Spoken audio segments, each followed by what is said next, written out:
Your reasons for listening to the show, well, those are your own. But just keep in mind that the views, information, or opinions expressed on the Tuddle Daily Podcast are solely those of the individuals involved and do not necessarily represent those of our sponsors. Yeah, it's called free speech, people. Nobody's forcing you to listen. Get ready for your daily dose of Tuddle. The all-time greatest intern/producer we've ever had, of course, Tuddle. Tuddle in Florida. From the Hobo Fish Camp, it's the Tuddle Daily Podcast. No wonder nobody likes you, Tuddle. Everything's a goddamn debate. Welcome back to the Tuddle Daily Podcast. Once again, my good friend Serak from the Weekly Review Podcast joins me. How are you? See, you talked over my introduction for you, man. Oh man! But I feel like your audience probably knows me by now. You know what I mean?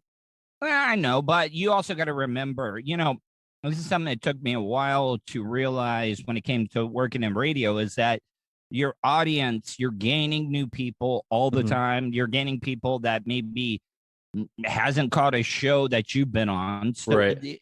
Here, I'll give you an example. Jim Rome, the sports talk show host. Have you ever listened to him before? Yeah, he has the Jim Rome. Wow, does he still have that show, Jim Rome is Burning, or something like that?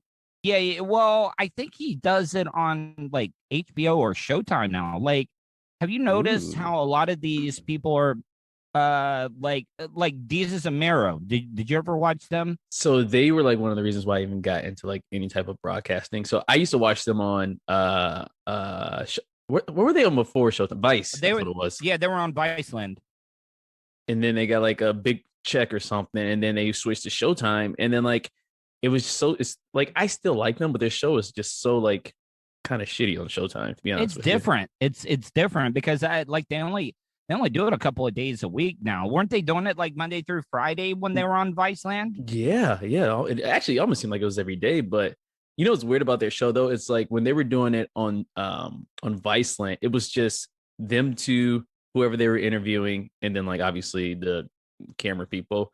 But when they put them on Showtime, they have like a live studio audience. Well, they got a woman that's kind of like asking them the questions and stuff now. How do you feel about that? Like a mediator? I don't really like it that much. But have you ever wondered what the chick looks like? I've never seen her. Yeah, you'll have to, after we get off, you'll have to check her out. She's not bad looking. I don't know, man. If she was good looking, they definitely put her on camera. Yeah, but I mean, I don't know. Who's your favorite out of the two, Desus or Mero? Man, I like them equally both. I think they just good together. That's what but I would say Mero. Now if I had to choose. I forget. Wait, Desus is one is like Cuban or like I can't remember. He's I think Haitian. Yeah, Haitian. Yeah. I think Haitian.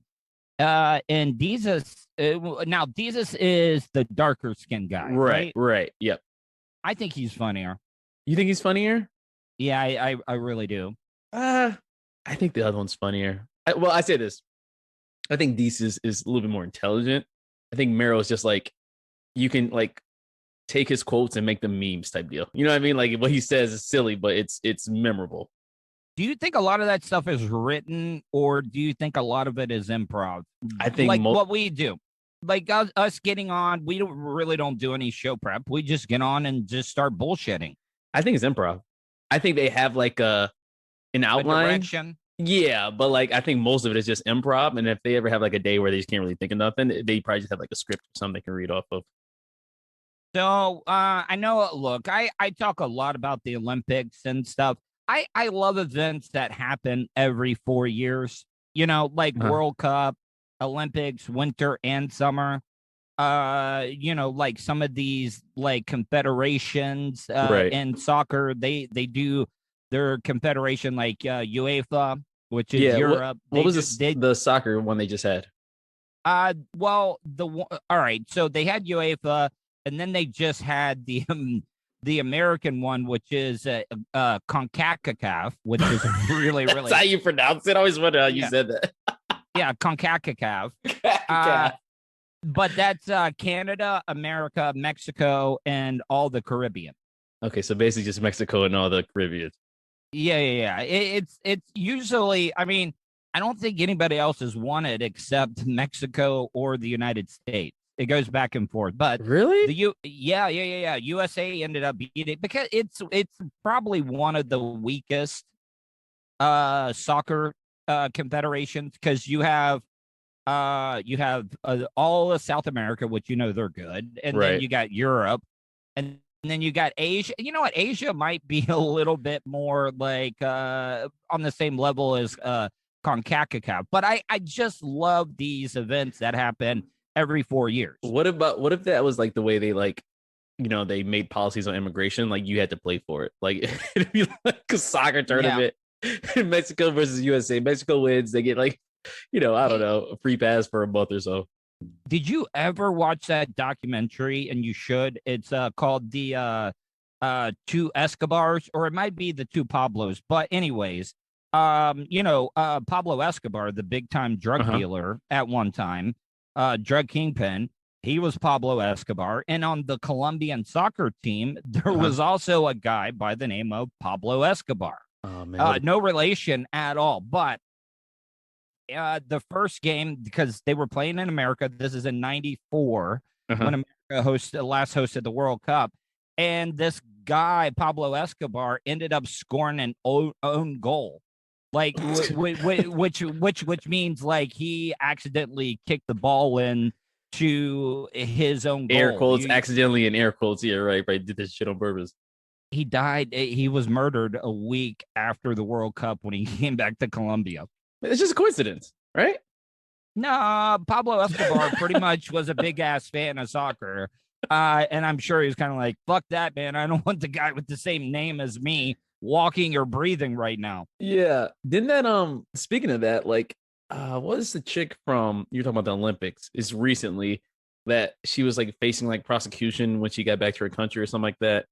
And the chick from Belarus or something. And it's one of the countries that used to be a part of Russia. Okay.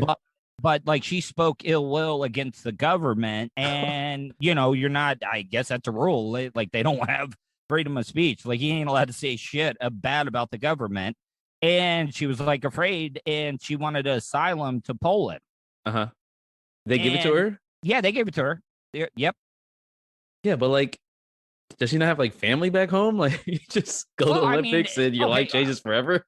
Well, yeah, but they were like, all right, bitch, since you ain't coming home, we're gonna murder your family while we're at it now. Yeah, that's why, like, if you're ever gonna be like international, like, I don't know, terrorist or ever be accused of treason, make sure you don't have like any family members. Like, you have to be like literally a lone wolf for real.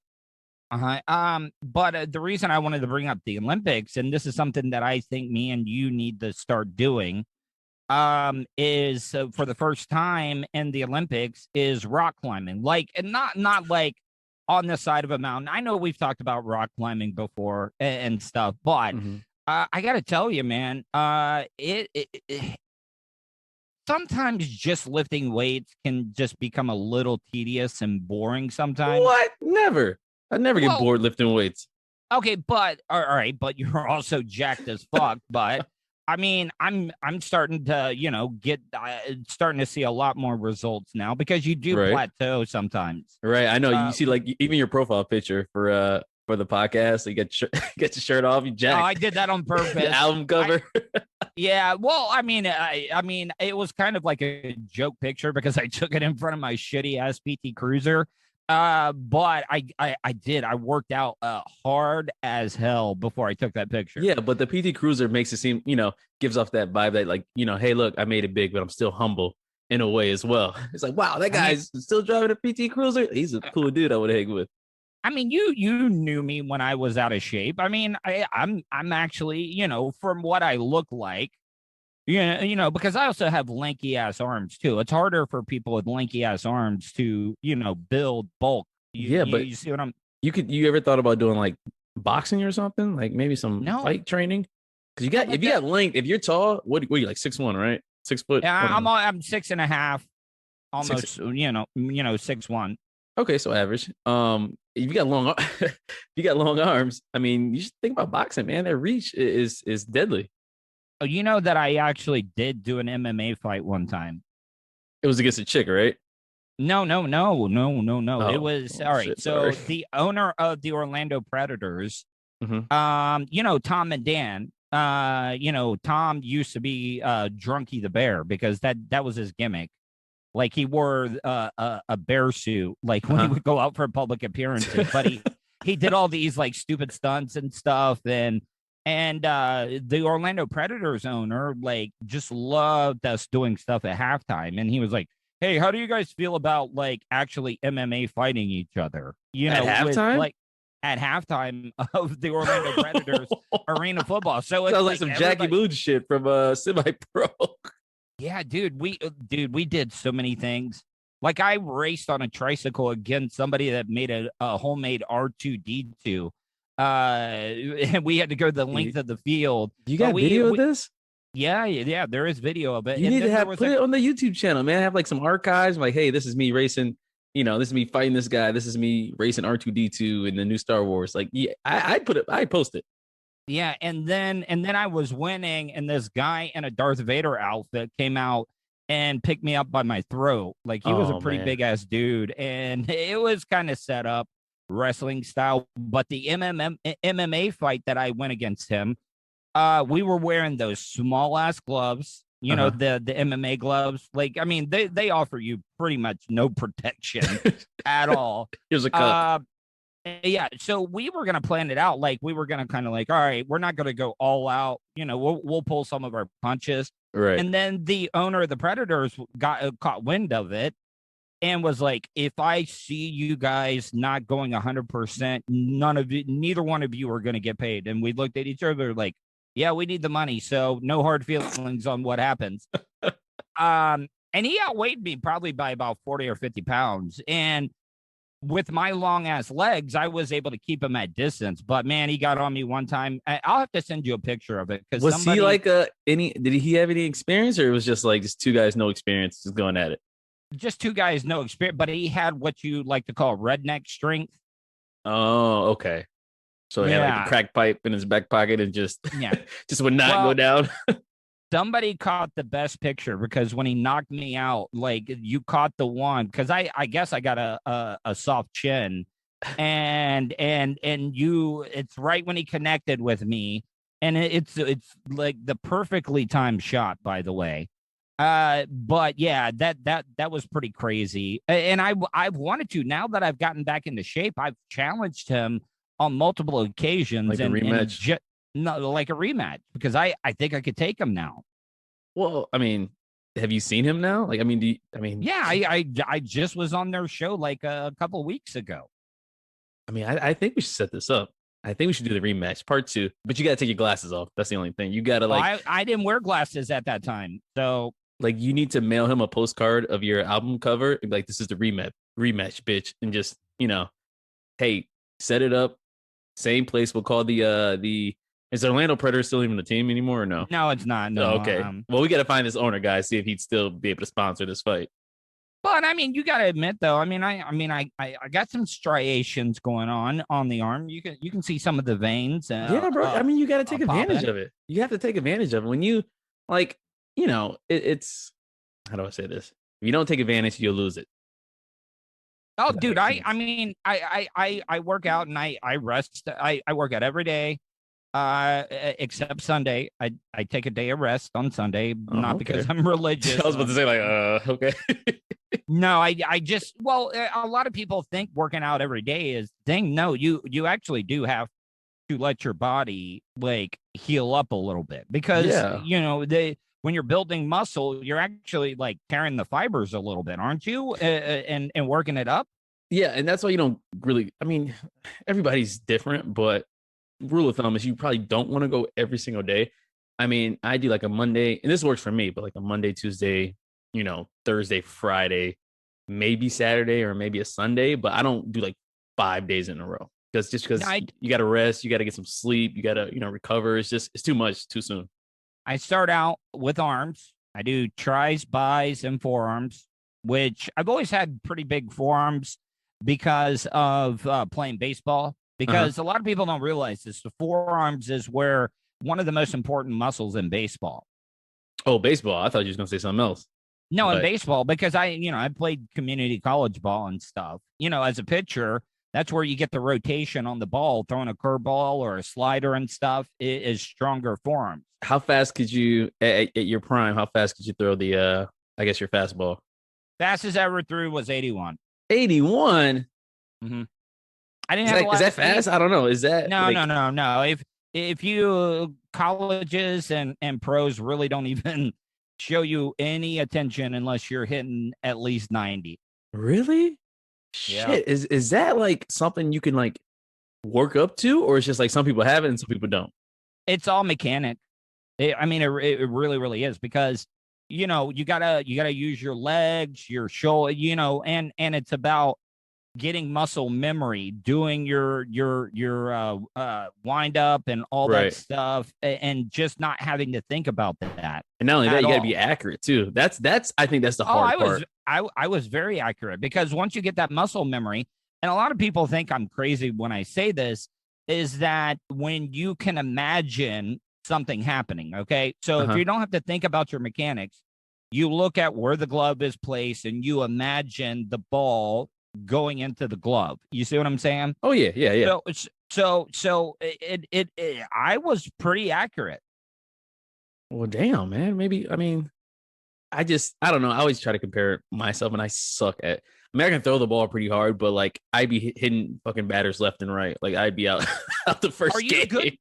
Are you good at hand-eye coordination sports?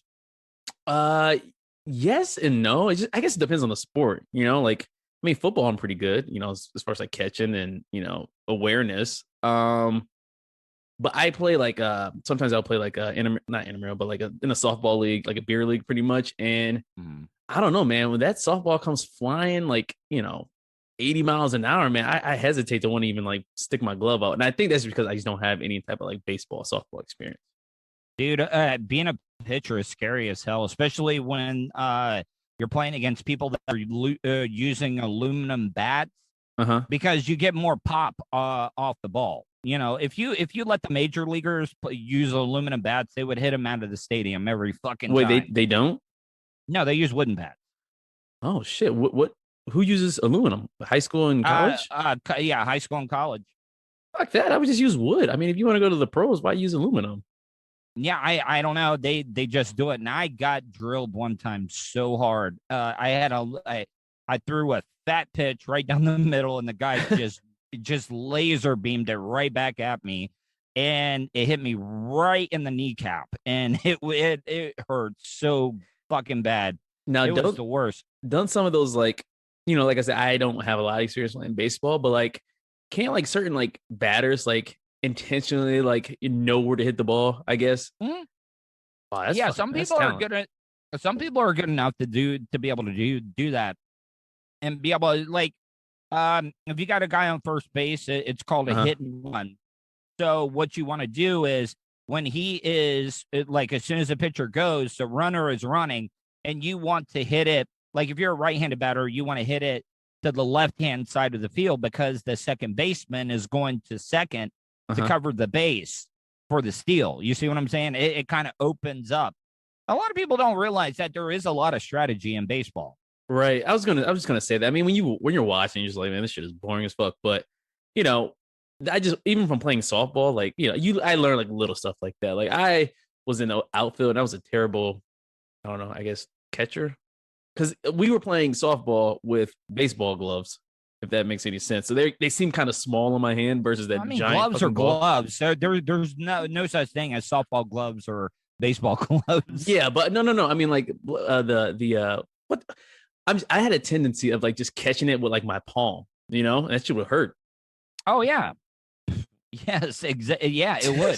So I remember one time, like when I was first started, and this will be, I know people don't want to talk about or hear about baseball, but the catcher on the team that I played for, on day one, because I made varsity as a freshman. Ooh. I went up to the coach and I was like, yeah, coach, where you want me? Because I was all excited. I was like, wanted to show off. I went to the coach. I said, where do you want me? He pointed to the dugout, pointed at the bench, and I said, want you in the parking lot. Yes, sit on the bench, because that's where your ass is going to be at all year in case I need you. And my first start in varsity baseball, before I even threw the first pitch of the game, he already had somebody warming up in the bullpen. Oh my God. So you know how much confidence that puts into you whenever the guy, your coach, has already got somebody warming up before the game even starts. Yeah, but so in baseball they have the managers, right? Like, what is their actual like job? Because it's like it seems like a very like everybody knows what to do type of sport. You know, you don't really need any coaching. No. But I mean, you have something called small ball, which in the National League they play small ball because the pitchers have to hit.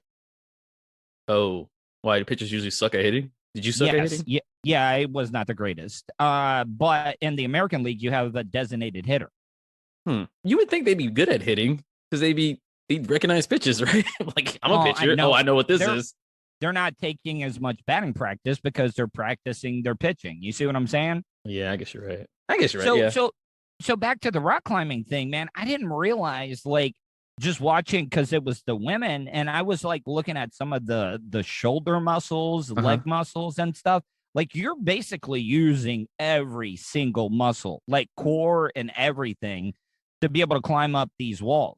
Yeah, rock climbing is like, I mean, I don't know if you've ever been like to, like, here in Tampa, we have the what's it called? Vertical Ventures. I don't know if that's like a nationwide thing, but you know, it's indoor rock climbing, but it's pretty challenging. And like, I don't care how strong you are or how many days you work out or how good you look, like you said, rock climbing will humble the shit out of you.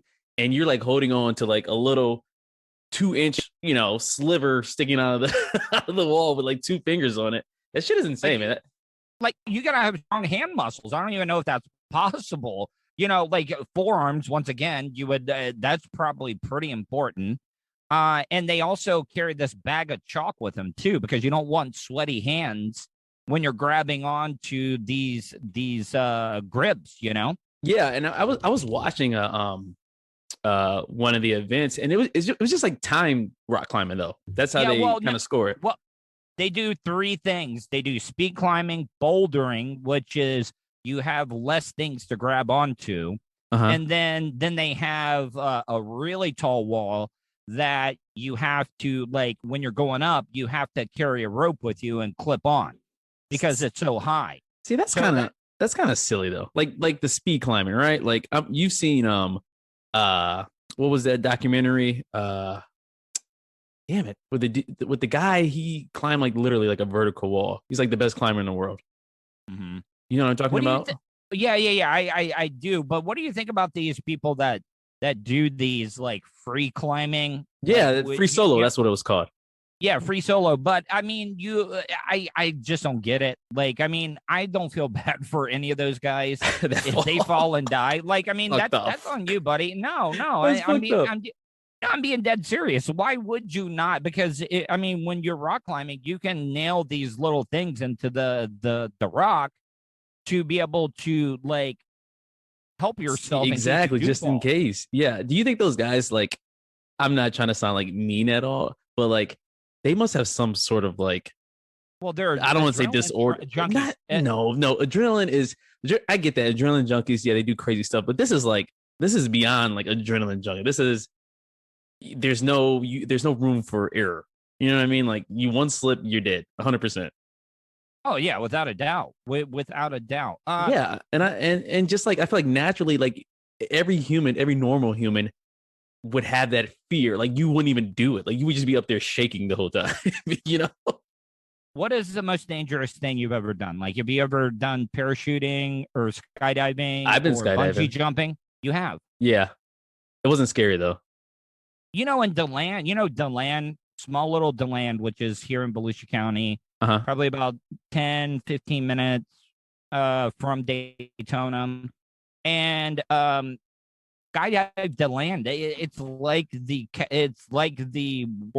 everybody loves to go to skydive DeLand because, you know, it's kind of cool when you're skydiving because you can see both sides of the state when you get up to that high. You can see the Gulf, you can see the Atlantic.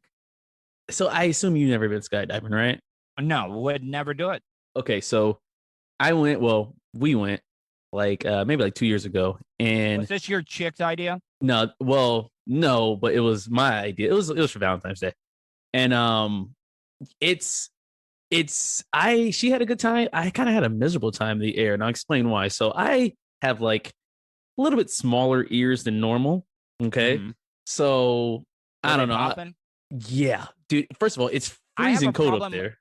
I have a problem on all air flights I take. I can't get my ears to pop. Yeah. Same with me. I don't know what it is, but it's freezing cold up there. First of all, and like when we jumped out, like I wasn't scared that we were like falling to the earth. And, you know, I really trusted the guy, but the entire time I felt like somebody was jabbing a pin in my ears. It was freezing cold. I couldn't hear anything. My hair is all over the place. And by Plus, the time you got a dick and rubbing up against your back, because I'm sure it was a dude. It's always a dude. You were, you know. I mean, I don't know. He's kind of like you're falling to your death, getting road doggy style. Yeah, and he's tapping me on my shoulder the whole time because you know they recorded with a GoPro like on his wrist. He's like, "Look at the camera," and I'm like, "I can't fucking hear anything," or you know what I mean? Like I'm just in pain as we're falling to the earth. Like if this was like an actual like death, like this would be terrible. But he pulled the chute and he's talking. I can't hear nothing, and you know they let you like kind of guide the parachute for like 5 minutes or so. And that was it, man. Like you're so high up that like you're not even scared. Just like when you go in an airplane, you look out the window, like you're so high, it doesn't even seem like, that you're capable of falling that far and dying. But it was fun, man. I definitely recommend it. Have you ever seen these guys that have jumped out of the planes with no parachute and land in a net? No, hell no. Why would who does that? That's almost worse than the guy rock climbing with no equipment. Yeah, I mean, one of the baddest movie scenes of all time. Tell me you've seen the movie Point Break. Nope. Wait. Who's in it? It sounds familiar. Keanu Reeves. I think. Swayze was in it as well too. It was a surfing movie. Remember, they were bank robbers and they would wear a mask with the president on their heads. Kind of. I know. I've seen parts of it. I know what you're talking about. I just haven't watched the whole thing. Yeah, Swayze jumped out of the plane with a parachute to get away, and Keanu doesn't have a parachute. He jumps out and wait. And why are they? down. Why are they in a plane getting away from someone? I don't understand. Well, Keanu, got on the plane, and he is one of the worst movie lines of all time, and it just shows how bad Keanu's acting was. He goes on line, "I am an FBI agent." And it's because he's trying to do this like surfer voice. Yeah. But no, like they're getting away. They all have parachutes. Keanu didn't have one. So he jumps out of the plane without a parachute and catches up to Swayze and grabs onto him. And, while they're riding down, Keanu's got a gun to Swayze's head and he's telling him, pull the cord. And he makes Keanu drop the gun because you would have to have one hand holding on to pull the ripcord because Swayze was like, I'm not pulling the ripcord. Yeah, that's like whoever wrote that movie, like I get like when the production company or whatever, we'll say like Universal who greenlit that. Yeah. So then the guy jumps out without a parachute and a gun and he like, come on. What the fuck? That's not how that works. Well, have you ever watched, speaking of Keanu, have you ever watched any of the John Wick movies? I've seen the first two. I haven't seen the latest one. Have you ever seen his training videos? Because he wanted to, and if you also notice in the John Wick movies, they keep it real. Because if you ever notice in most movies, like it's like you have a cheat code where you have like unlimited ammunition. Right. They do like they keep it real. Like if you're using like a 9mm, you only got 12 bullets. After your 12th shot, like he's always reloading. If you go back and you notice that. Do you think, because wait, first of all, Keanu Reeves is like actually like no, he's a great artist. Shooter. No, I'm saying like just like his fighting, like he knows a little bit, doesn't he? Yeah. Oh yeah. Who do you think is like the best on screen like martial artist? Jackie Chan. Jackie Chan. He does all of his own stunts. Yeah, but I'm saying like fighting wise. Well, I mean, if you're talking, I mean, Bruce Lee, probably. I mean, of all time. Do you know who Donnie Yen is? I think he is. No, I never heard of him. Have you ever seen? It's on Netflix. It's like Ip Man, like IP. Oh, okay, yeah. I know. Yeah, he is hands down. I'm telling you, Ted, I know you've seen a gazillion fucking movies, but watch some of his movies, and it won't be the same after that. You want to know who was the worst? That guy, God Steven damn Seagal. it, what is the Seagal? That's a joke, like for real. Seagal is like what like a 6-year-old man thinks like how he would do in a fight. You know what I mean? Yeah. And Jean-Claude Van Damme too really wasn't the greatest like real life fighter. He was more of like he was a ballerina, or I don't know what they call it. He was a ballerina? Yeah. He was like a dancer and stuff. What? Oh yeah, he did have that one movie, right? Yeah. Well, we had Bloodsport, kickboxing, Time Cop. He did that one. He had a lot. I mean, in the 90s, Jean-Claude Van Damme was pretty huge at the time. Yeah, he's like a C version of like Arnold Schwarzenegger. Do you remember in Bloodsport? I think it was Bloodsport, or it might have been Kickboxer. No, it was Kickboxer. Remember where they tape their hands up and they put glue on the outside and then they dip it in crushed up glass? Oh man, now that has to be some cool shit. Like if there was like a fighting league like that, I'd watch that. Like if fucking Dana White was just like, we're taking it to the next level next year, and you just have those type of fights. Exactly. McGregor. Speaking of fights, growing up in Volusia County, we got a big Spanish population. Have you ever been to a cockfight before? No, aren't they illegal? Yeah, they are very illegal, but why? They're chickens. We eat them and their babies. I know. I don't get it, but like they'll actually put, they already have those little barbs on the back of their feet, and they'll actually put razor blades on those too. Wait. So explain to me, because I know what cockfights are, but like they have spurs on the back of their heel. Okay, like naturally, or they're like put naturally. On there? Naturally, they have it, but then they make it interesting on some. They will put like blades on them, dress them up, put like outfits on them. And they're pretty goddamn brutal. Like I'm for real. Like they're pretty brutal. What about a dog fight?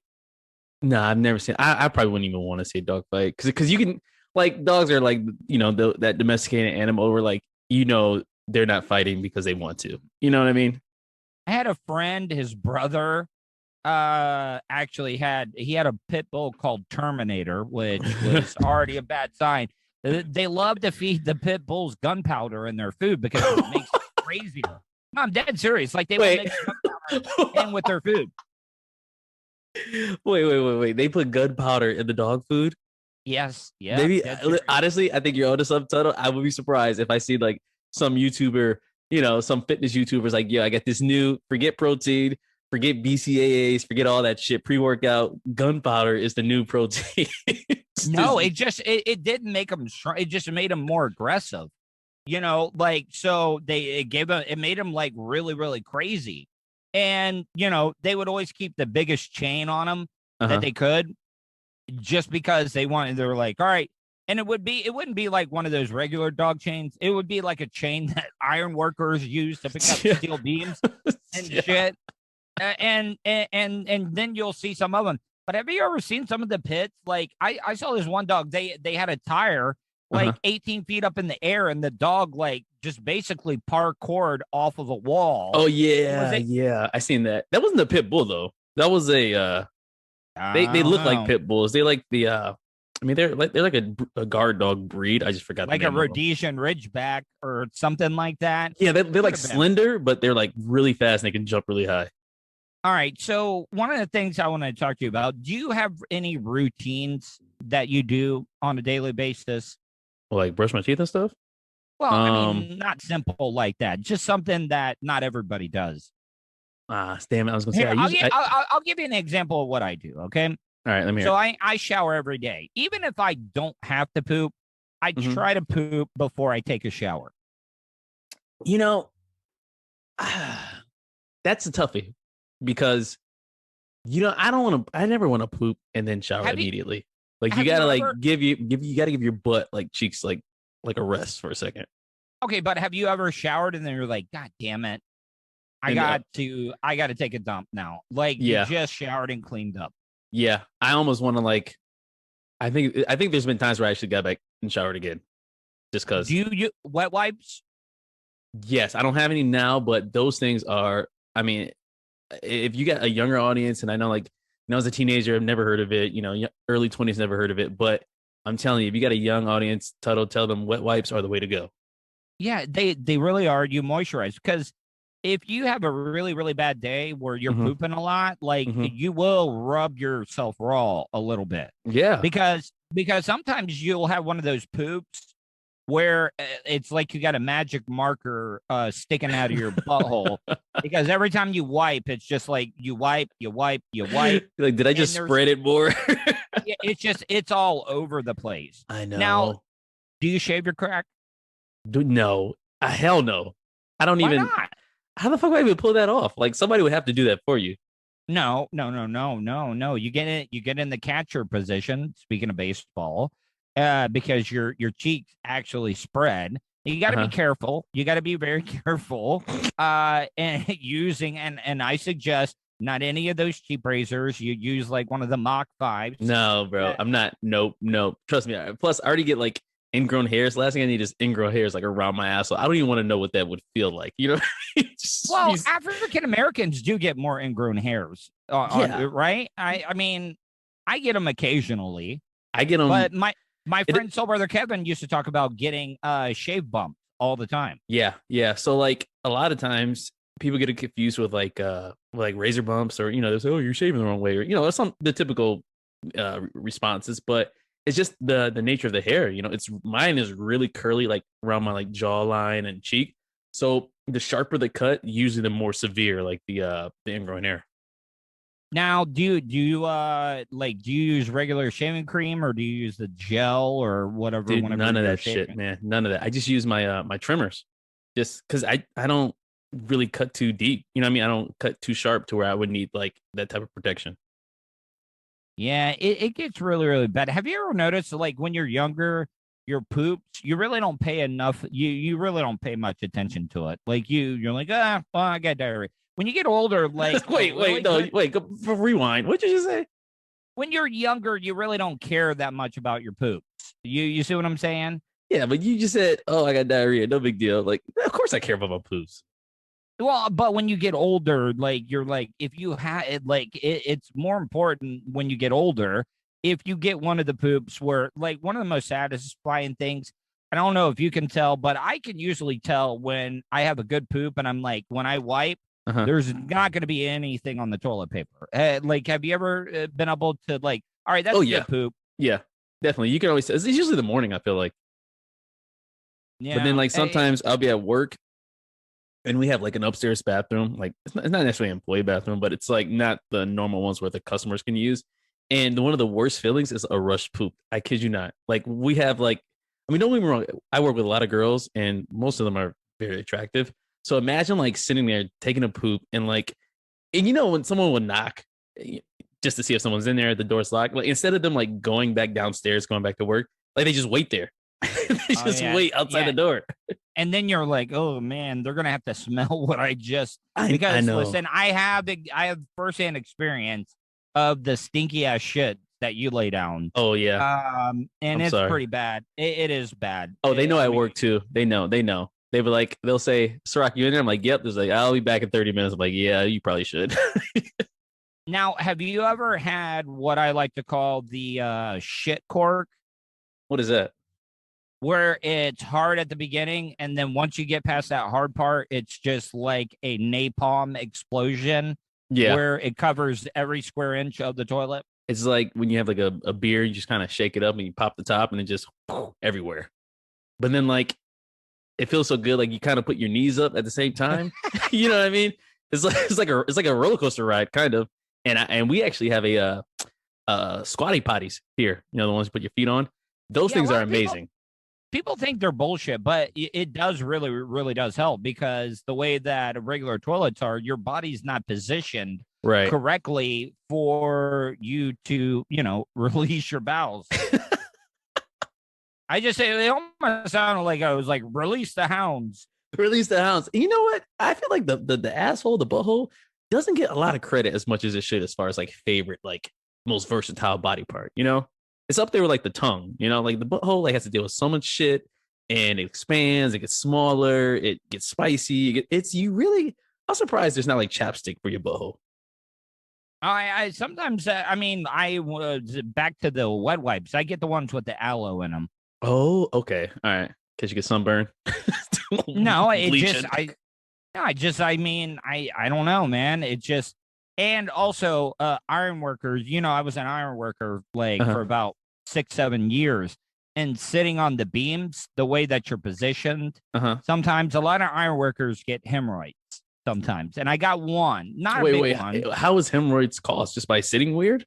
Well, yeah. Because the way you're sitting on the beam, the way you're straddling it sometimes, what is it like you're, I don't understand. Like, how does it? It's like a blood vessel that kind of like gets inflamed and kind of causes like a bump or whatever down there. Oh, so it's like pimples then, I guess. Yeah.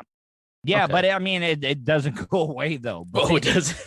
No, it doesn't go away. And then like if you do wipe sometimes like too much, you will see some blood on the toilet paper. Oh, that's kind of gross.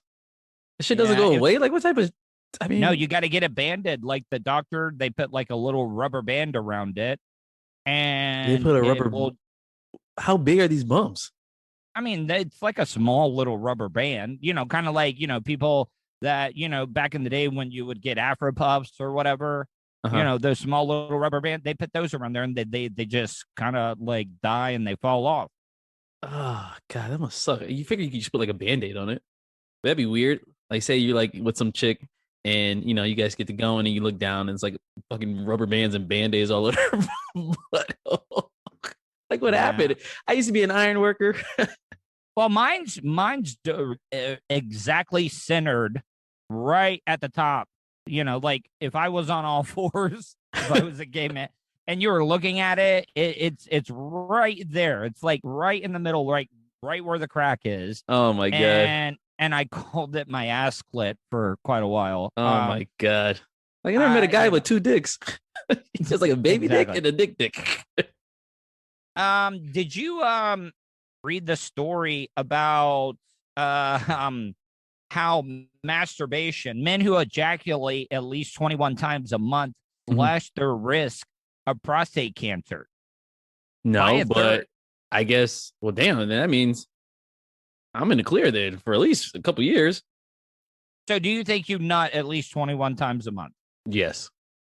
Hell yeah. What do you think your number is? Probably in the 20s.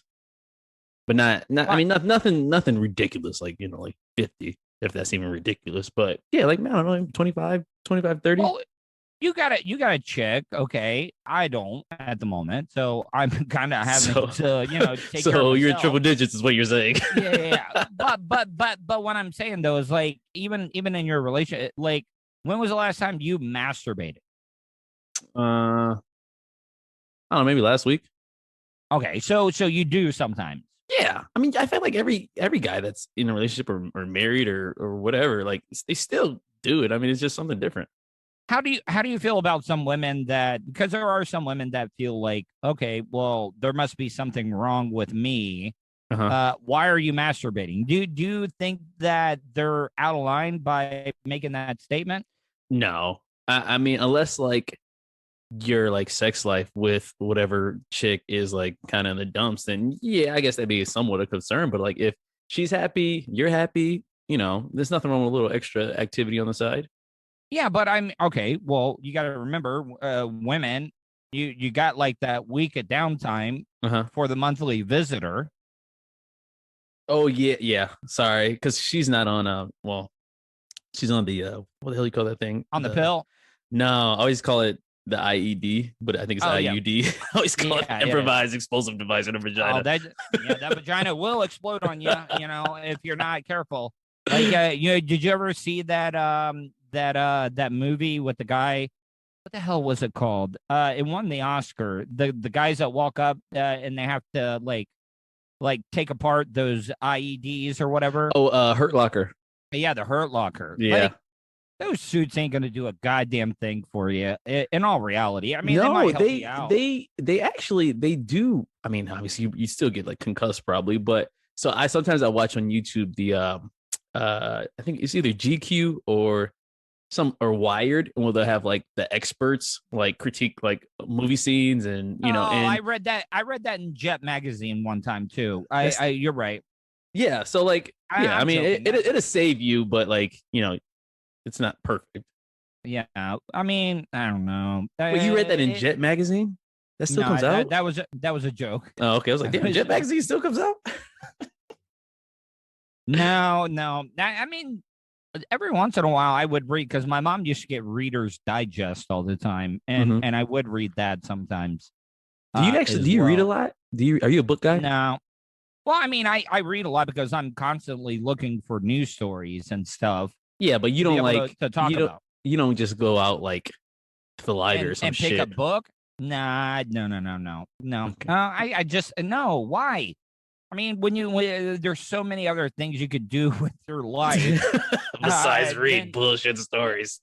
Yes. Like, I mean, I read enough when like I'm reading just news stories. I mean, that's still reading. Yeah, but are you enjoying it? Are you reading for like entertainment or just like, like work, I guess? I don't know. I mean, but you're also the guy that listens to audio books on tape. So yeah, that's the best way to do it. Fucking read. Don't act like you fucking read anything either. I gotta read the reviews before I buy it. Yeah, I mean, you're trying to make me like, oh, you don't read? No, I was you're not reading either. You're being lazy and fucking listening to it.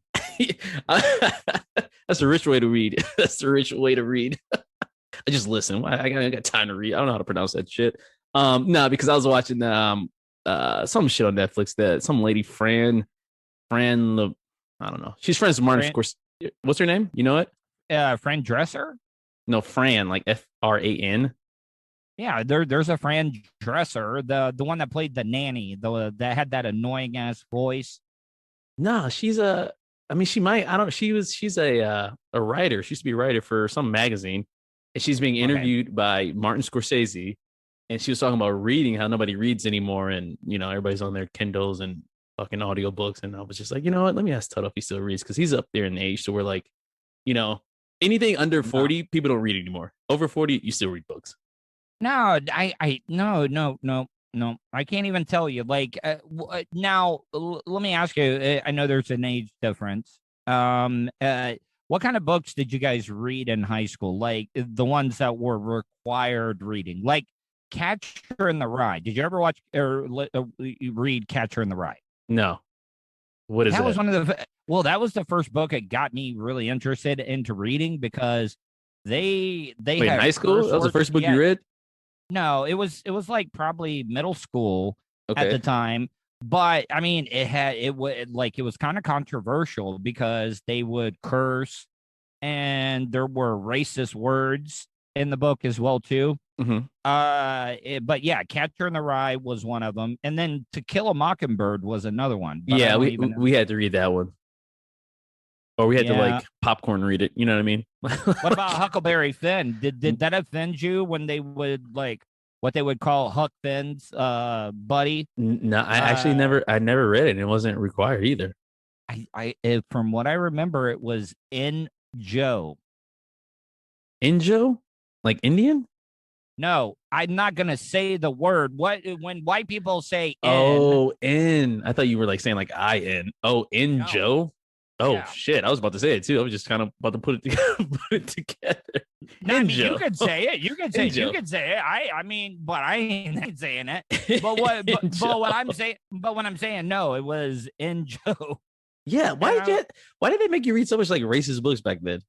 Because I grew up in the South. I know, but like, what was the lesson in all these books? I don't know. Like we read To Kill a Mockingbird, and then we had to do the what was the other one? The Lord of the Flies. I remember that. What about A Wrinkle in Time? No. Is that a movie?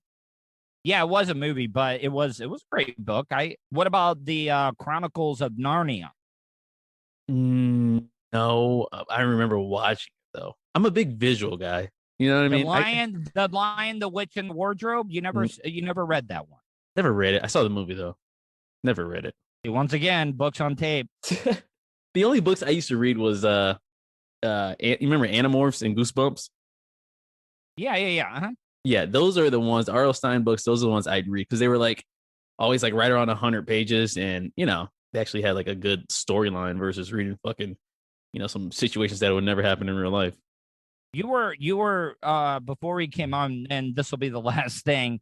You were talking about what you've eaten today. You were talking about eggs and protein shake and stuff. Yeah. I mean, we've all been through those moments in our life where like we probably didn't eat the best. I once again, the same friend that I was talking about, that brother that had the pit bull.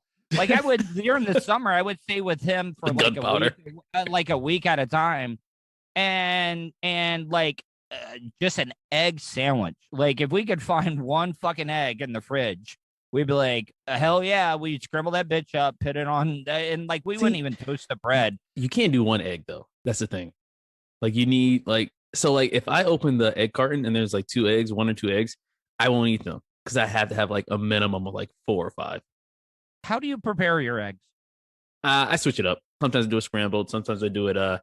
What's the like omelet, and then sometimes I do the sunny side up. I prefer scramble though. Scramble is probably the easiest. You want to know his trick? Because a lot of people, like over easy, like when you have to flip it or whatever.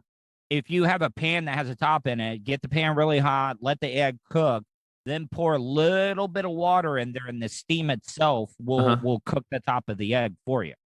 Really? Yeah, it will. I might try that tonight, actually. I said tonight. Yeah. Wow. Am I just eating eggs all day? I might try that tonight. No wonder you're shit. For my 4th breakfast tonight. Your cholesterol must be through the roof. Oh, do you put milk in eggs sometimes? Doesn't that make them more fluffy? I do, but do you know? All right, I know one last thing. The chef Gordon Ramsay, right? Yeah, he's an asshole, right? No, but away from it, he's a really, really nice guy.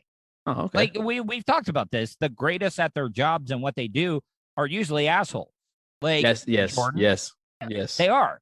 And one of the first things, like when he is interviewing new chefs, he says, "Make me scrambled eggs." That's like the test that he gives them. And he will cook. And the thing is, low heat. You go 20 seconds on, 20 seconds off, but you're continuously stirring, because that's where you get the fluffiness. Then when the eggs start to harden up a little bit, kind of firm up, that's when you add the seasoning to it, because a lot of people like to add seasoning to the eggs, like, salt, pepper, whatever you would like to add to it. So because it turns the egg a different color. And then you add a little bit of creme fraiche, but not a lot of people have creme fraiche. You add just a little bit of sour cream to it, mix that in at the end. So yeah, but at some point, like, it's not even eggs anymore. You're eating just fucking a whole bunch of condiments mixed together. Well, you don't season your eggs. I mean, I'll put like a little bit of cheese. That's it. Sprinkle some cheese. That's worse, man. I'll put a little Spam on top. No, I'm just kidding. I mean, maybe I do. I don't know. I don't really think about it, but usually it's a little bit of cheese. But no, something that simple. That's how he tests out chefs. Really? He says, make scrambled eggs. Yes. But isn't like, okay, so Gordon Ramsay, I get it. He's a world-class chef, but like at some point, isn't it just opinion based? You know what I mean? Like if he ate it, he didn't like it, but I liked it. Does that make him a terrible chef? I mean, he's got all these Michelin stars. Yeah, but he probably fucking paid for those, or you know how it is. Yeah, like he is an asshole though, so he must be pretty good at it. And what if that's how they conducted like future interviews? Like you apply to be a CEO somewhere. First question they ask you, like, so why do you want to work here? You say fuck you, and he's like, all right, you're hired. You're fucking hired. This guy's an asshole. He'll lead us to but I mean, have you ever seen the shows? Like he does the show on YouTube where he cooks with his family. And he's a really, really nice guy. Like he is a tremendously nice guy. All right, I'm gonna try it out. What restaurant chain does he like? Is he like Well, he's opening up a restaurant in Orlando. Like it's gonna be one of his first restaurants in Central Florida. And I forget, it's a fish and chips restaurant. Okay. So is that like, so where's he normally like located? Cali? California, New York. He's got restaurants like throughout the whole world. Okay, I want to go to one of his restaurants. And have you ever watched his show where like he will go from the beginning process of actually having to catch what he's going to cook, the process of cleaning it, carving it, and then feeding it. Like he went to an army base and he went out hog hunting, and had to kill the hog. Clean he killed it. Yeah, he killed it. Yeah. Oh shit, he's a real deal, dude. And cleaned it and everything, because you would think a Brit wouldn't know how to shoot a gun. No, because stop it. He just be yelling the whole time. Stop running, hog, stop running. Chase him with a baton. But he fed a whole army platoon. Like I think they bagged like 3 hogs, and then he went to Louisiana and had to go out and catch crawfish and crabs and all that. Yeah, stuff but people do that shit all the time. You know what I mean? Like it's not like he's. But he's going through the whole process. A lot of those chefs don't go out and actually like harvest the stuff that they're cooking. Yeah, I guess you're right, but that's just that's anybody can do. Well, not anybody can do that, but anybody can go fishing, or anybody can go hunting. Man, you are getting a little southern, man. Did you hear the way you said hunting? You didn't when the way you said hunting, you didn't even put a G on the end of it. It was like hunting.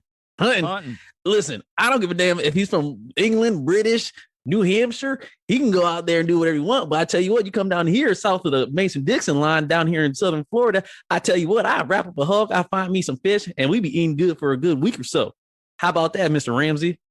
Speaking of killing hogs, I don't know if I ever told you this story, and I do believe it's true. I know we have. One of my greatest sports facts is Bo Jackson killing hogs with rocks. I believe that.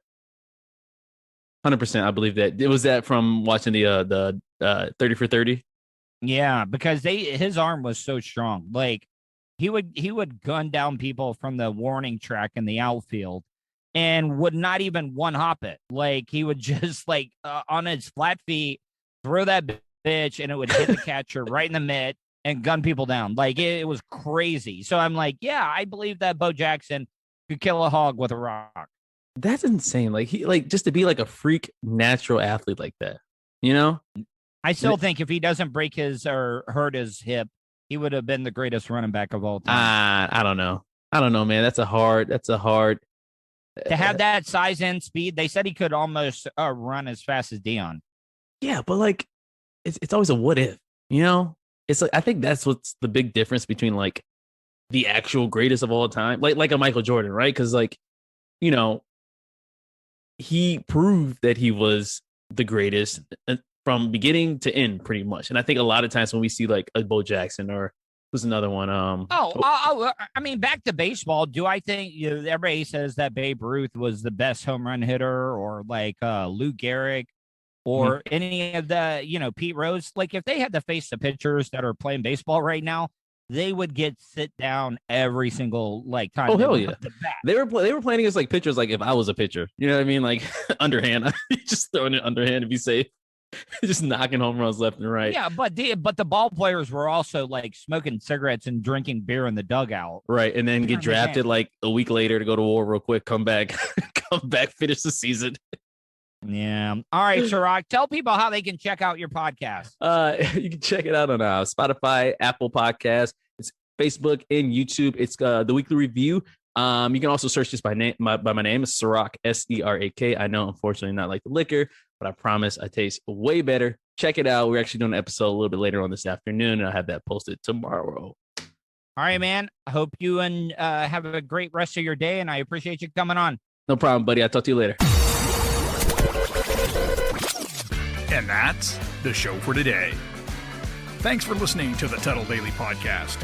Hey, don't be a dickhead. Do us a favor. Like, share, and subscribe to the show. Also, check out the Tuddle category at 315live.com. The Tuddle Daily Podcast is brought to you by Starfire Transport, StitchYouUp.com, and PocketPairClub.com.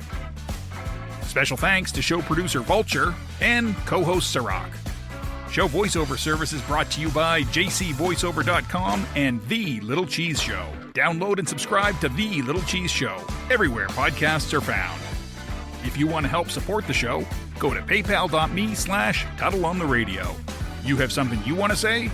Tuddle@gmail.com or leave a voicemail at 407-270-3776. 3044. To follow all Tuddle social media, go to Tuddle.net. That's Tuddle with 2Ds.net. Thanks again for all your support, and we'll see you tomorrow on the Tuddle Daily Podcast. I get ignorant in normal situations. What you mean? What the fuck you mean? What are you talking about? Nigga, what the fuck is you talking about? Oh, shit!